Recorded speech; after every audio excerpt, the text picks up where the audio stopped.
سورۃ آل عمران کی آیت نمبر 44۔ الحمدللہ وکفی وسلام علی عبادہ الذین اصطفی، خصوصاً علی سید الرسل وخاتم الانبیاء وعلى آلہ واصحابہ الاتقیاء۔ اما بعد فاعوذ باللہ من الشیطان الرجیم، بسم اللہ الرحمن الرحیم۔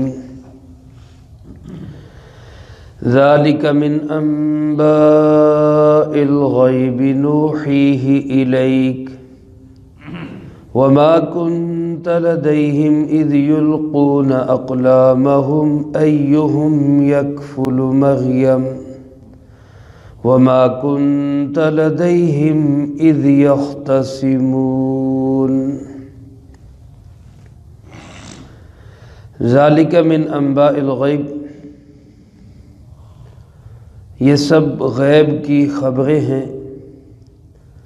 نوحیہ الیک، جو ہم وحی بھیجتے ہیں آپ کی طرف۔ وما کنت لدیہم، اور آپ اس وقت قریب نہیں تھے۔ اذ یلقون اقلامہم، جب وہ اپنی قلمیں ڈال رہے تھے پانی میں۔ ایہم یکفل مریم، کہ کون کفالت کرے گا مریم علیہ السلام کی۔ وما کنت لدیہم اذ یختصمون، اور آپ اس وقت بھی قریب نہیں تھے جب وہ لوگ آپس میں بحث و مباحثہ کر رہے تھے۔ اس آیت مبارکہ میں اللہ رب العالمین نے پیارے آقا جناب محمد کریم خاتم النبیین، سب کہہ دیں صلی اللہ علیہ وسلم کی رسالت اور نبوت کو بیان فرمایا ہے۔ اسلام کے بنیادی عقائد میں ایک عقیدہ توحید ہے، اللہ ایک ہے، اس کا کوئی ساجی اور شریک نہیں ہے۔ اور دوسرا، جناب محمد کریم صلی اللہ علیہ وآلہ وسلم اللہ کے رسول ہیں، آخری رسول اور آخری نبی ہے۔ عقیدہ آخرت ہے، مرنے کے بعد کی زندگی ہے، اور قرآن کریم کی حقانیت اور سچائی ہے۔ یہ اسلام کے بنیادی عقائد ہیں۔ جس طرح پیچھے توحید کا مضمون چلا آ رہا ہے، اللہ پاک نہ کوئی مائی باپ ہے اللہ کا، نہ کوئی آل اولاد ہے اللہ کی، نہ کوئی اللہ کا بیٹا ہے، وہ وحدہ لا شریک لہ۔ اسی طرح رسالت کا اقرار بھی ضروری ہے۔ اگر ایک بندہ توحید کو مانتا ہے، اللہ کو ایک مانتا ہے، لیکن جناب محمد کریم صلی اللہ علیہ وسلم کو اللہ کا نبی اور رسول اور آخری نبی اور رسول تسلیم نہیں کرتا، وہ شخص مسلمان کہلانے کا حقدار نہیں ہے۔ اللہ پاک نے یہ واقعات بیان فرمائے۔ حضرت زکریا علیہ السلام کا واقعہ، حضرت مریم اور ان کے والدین حضرت عمران اور حنہ رحمہم اللہ کا واقعہ، یہ سارے واقعات آپ صلی اللہ علیہ وآلہ وسلم سے سینکڑوں سال پہلے رونما ہو چکے تھے۔ اب سینکڑوں سال کے بعد آپ صلی اللہ علیہ وآلہ وسلم یہ واقعات امت کو بتا رہے۔ ان واقعات کے معلوم ہونے کے ذرائع کیا ہو سکتے ہیں؟ کسی واقعے کو پتہ لگانے کے لیے ایک ذریعہ یہ ہوتا ہے کہ بندے نے کسی سے واقعہ سنا ہو یا کسی کتاب میں پڑھا ہو۔ نبی کریم صلی اللہ علیہ وآلہ وسلم نے کسی سے سنا نہیں، کسی کتاب میں پڑھا نہیں۔ اگر کسی سے سنا ہو تو اس زمانے کے لوگ بھی اس سے جا کے سن لیتے، کسی کتاب میں پڑھا ہو تو اس زمانے کے لوگ بھی اس کتاب میں جا کے پڑھ لیتے۔ تو معلوم ہوا کہ اس ذریعے سے تو واقعہ کا پتہ نہیں چلا۔ دوسرا ذریعہ کسی واقعے کے معلوم ہونے کا یہ ہو سکتا ہے کہ آپ خود وہاں موجود ہوں، آپ نے خود دیکھا ہو کہ یہ واقعہ ایسے ہوا تھا، پھر آپ نے بتایا ہو۔ اللہ پاک نے اس کی بھی نفی کر دی کہ آپ وہاں نہیں تھے۔ پھر تیسرا ذریعہ کیا ہو سکتا ہے کہ انسان اپنی عقل سے کسی واقعے کو معلوم کر لے، یہ ممکن ہی نہیں ہے۔ زمانہ ماضی کا کوئی واقعہ ہم عقل سے تو نہیں جان سکتے، بھئی عقل میں ہماری سوچ کے ہم کہہ دیں ایسے واقعہ ہوا تھا۔ تو ذریعہ کیا ہے؟ سینکڑوں سال پہلے کے ایک واقعے کا صحیح بتا دینا، صحیح معلوم ہو جانا، اس کا ذریعہ آخر میں کیا بچتا ہے؟ صرف ایک ہی بچتا ہے کہ اللہ تعالیٰ نے وحی کے ذریعے آپ کو بتایا، اور جس پر وحی آتی ہے وہ اللہ کا نبی اور رسول ہوتا ہے۔ معلوم ہوا کہ جناب محمد کریم صلی اللہ علیہ وآلہ وسلم اللہ کے رسول ہیں۔ چنانچہ آپ صلی اللہ علیہ وسلم کو اللہ پاک نے فرمایا ذالک من انباء الغیب، یہ غیب کی خبریں ہیں، نوحیہ الیک، جو ہم آپ کو بتاتے ہیں۔ بتانے والا کون ہے؟ اللہ رب العالمین۔ اور اللہ پاک جس کو بتائے، اللہ کی وحی اپنے نبی پر ہی آتی ہے، نبی کے علاوہ کسی پر وحی نہیں آیا کرتی۔ تو معلوم ہوا رسول اللہ صلی اللہ علیہ وسلم اللہ رب العالمین کے رسول ہیں، اللہ کے نبی ہیں۔ پھر یہاں فرمایا گیا کہ یہ انباء الغیب ہے، غیب کی خبریں ہیں۔ ہمارا ایمان اور یقین ہے کائنات میں جس کسی کو اللہ پاک نے جتنی غیب کی خبریں دی ہیں، سب سے زیادہ غیب کی خبریں اللہ پاک نے جناب محمد کریم صلی اللہ علیہ وآلہ وسلم کو عطا فرمائی۔ لیکن میرے عزیز دوستو، یہ بات بھی طے شدہ بات ہے، عالم الغیب صرف اللہ ہے، اللہ کے سوا کوئی عالم الغیب نہیں ہے۔ انباء غیب، غیب کی خبریں اور چیز ہے، علم غیب اور چیز ہے۔ علم غیب یہ ہوتا ہے کہ کسی واسطے کے بغیر آپ سب کچھ جانتے ہو، یہ صرف خاص ہے اللہ رب العالمین کے ساتھ۔ اللہ کے علم میں کسی کا کوئی واسطہ اور ذریعہ نہیں ہے۔ انبیاء علیہ السلام کو جتنی بھی خبریں ملتی ہیں وہ سب اللہ کے واسطے سے ملتی ہیں، اس لیے اس کو انباء غیب کہا جائے گا، علم غیب نہیں کہا جائے گا۔ تو قرآن کریم نے یہ بات واضح کر دی، انبیاء علیہ السلام کے پاس غیب کی خبریں ہیں، سب سے زیادہ غیب کی خبریں جناب محمد کریم صلی اللہ علیہ وآلہ وسلم کے پاس ہے۔ علم غیب کا مالک صرف کون ہے؟ اللہ رب العالمین۔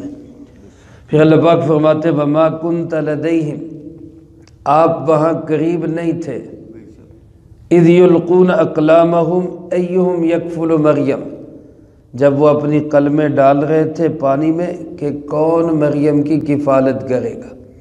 یہ واقعہ پیچھے بھی گزر چکا ہے، جب حضرت مریم کی والدہ حنہ بنت فاقوز نے منت مانی کہ اللہ جو کچھ میرے بطن میں ہے میں وہ تیرے دین کی خدمت کے لیے وقف کر دوں گی۔ اللہ کی شان، بیٹے کی بجائے بیٹی پیدا ہو گئی۔ اب بیٹی پیدا ہوئی تو انہوں نے اپنی منت پوری کرنے کے لیے اس بیٹی کو بیت المقدس کے جتنے خدمت گزار تھے ان کے سپرد کرنا چاہا کہ آپ اس کو سنبھالیں، اس کی تربیت کریں اور اس کو اس خدمت دین کے لیے قبول کریں۔ ان کے والد حضرت عمران فوت ہو چکے تھے، جو کہ مسجد اقصیٰ کے بیت المقدس کے امام اور خطیب بھی تھے، اپنے علاقے کے سردار بھی تھے۔ اب جتنے باقی حضرات تھے ان کی تعداد حضرت مولانا سرفراز خان صاحب صفدر رحمۃ اللہ علیہ نے 29 لکھی ہے۔ ان میں سے ہر شخص یہ چاہتا تھا کہ اس نصیبوں والی بچی کی کفالت مجھے مل جائے، یہ میری نصیب میں آ جائے، میری قسمت جاگ جائے۔ اب جب سب کی خواہش یہ تھی تو جھگڑا ہو گیا، کون اس کی کفالت کرے۔ سب کی خواہش تھی، ہر ایک یہ چاہتا تھا کہ ہمارے سردار کی بیٹی ہے، ہمارے استاد کی بیٹی ہے، اس کی کفالت ہم کریں گے۔ اب جب معاملہ جھگڑے تک پہنچا، بحث و مباحثے تک پہنچا، تو فیصلہ یہ ہوا کہ جن کلموں سے وہ دین کی خدمت کرتے تھے، لکھا کرتے تھے، تورات لکھتے، مسائل لکھتے، وہ کلمے سب اپنے اپنے قلم پانی کے اندر ڈال دیں۔ قریب جو ایک نہر تھی جس کے نہر اردن نام لکھا ہے، اس نہر کے اندر اپنے اپنے قلم ڈال دیں۔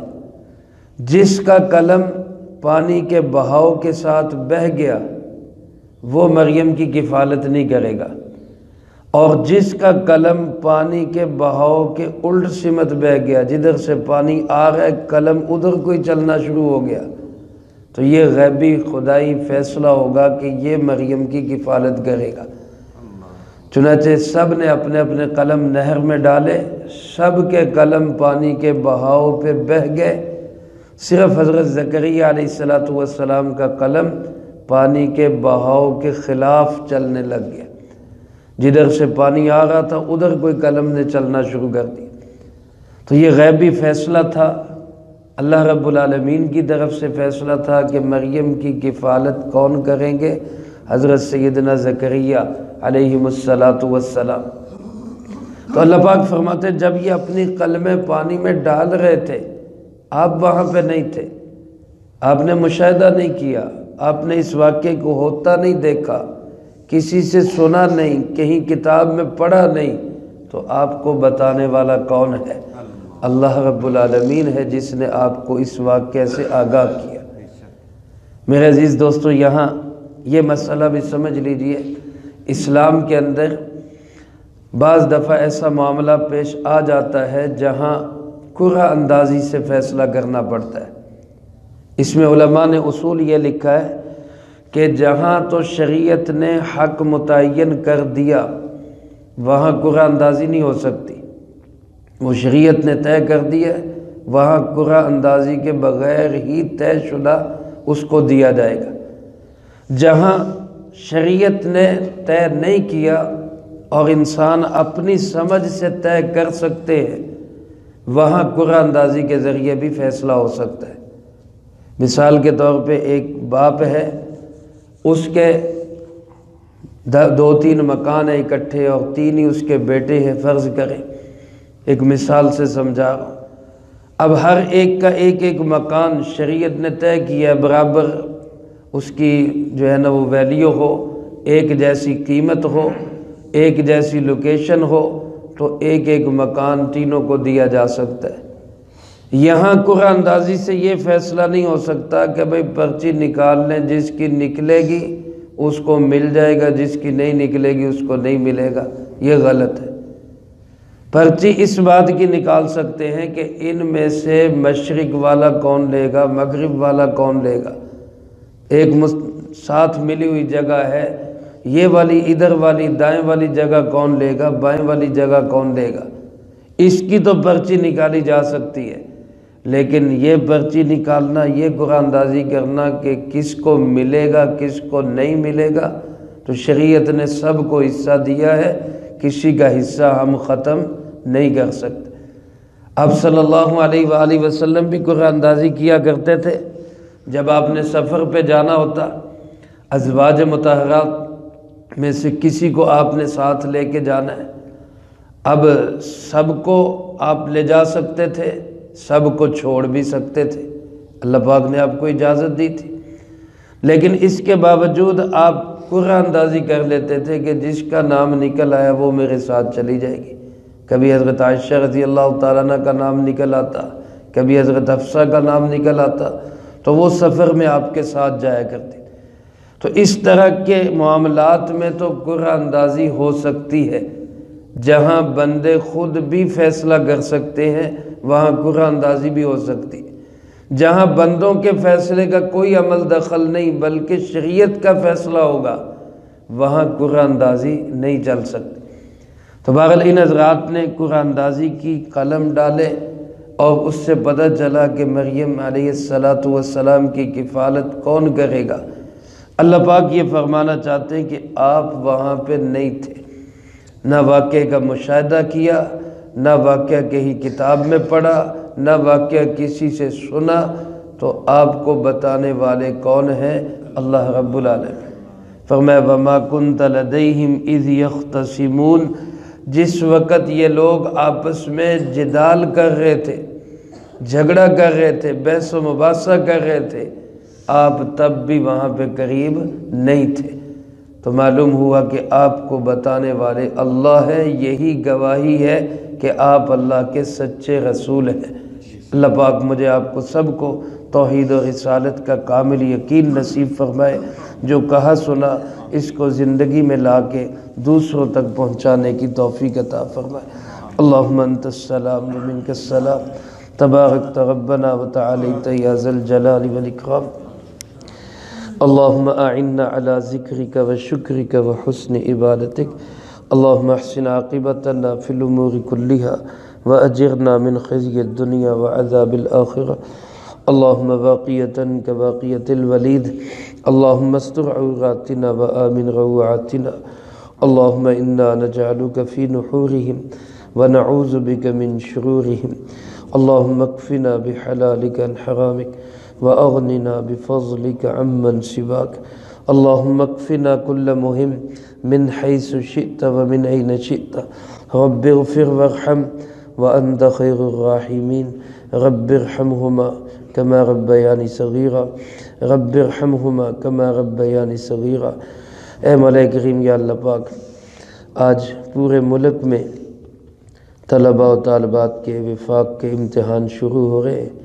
الحمدللہ ہمارے مدرسے سے بھی 24 بچیاں، 11 بچے اس امتحان میں شریک ہوں گے۔ دعا فرمائے اللہ پاک سب کو شاندار کامیابی نصیب فرمائے۔ اے اللہ پورے ملک کے تمام طول و عرض میں جتنے طلباء طالبات نے امتحان میں شرکت کرنی، اللہ سب کو کامیابی نصیب فرمائے۔ اے مولا کریم اساتذہ کرام کی محنتوں کو قبول فرما۔ اے اللہ ہر ایک کو شاندار اور اعلیٰ نمبروں میں کامیابی نصیب فرما۔ اے اللہ پاک یہ امتحان کا پورا مرحلہ خیر و خوبی سے سر انجام پا جائے، ہر رکاوٹ سے حفاظت فرما۔ رب